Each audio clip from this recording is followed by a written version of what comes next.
Alright, so here we have this Trane that's running. Right this way. Yeah.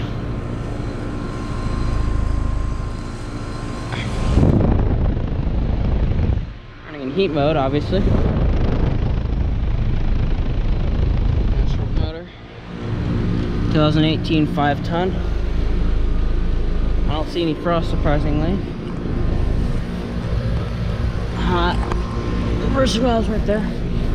Any frost? None? Wow. We got a Ruud Achiever. That's a Copeland Emerson. I don't know what, oh, that's ProTech motor. 2022 RP14 5-ton. That's kind of warm. I don't know why that's not doing that well. Frost, I guess not. Dirt train over here.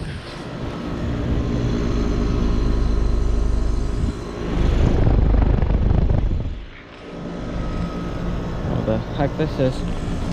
2018 5-ton. There's really no frost. It's so cold out. I guess it's not that humid. Oh wow, that was kind of warm. There's a valve for you guys. Oh. Alright, well, I guess I'll take a, yeah. I guess, thank you for watching, and over and out.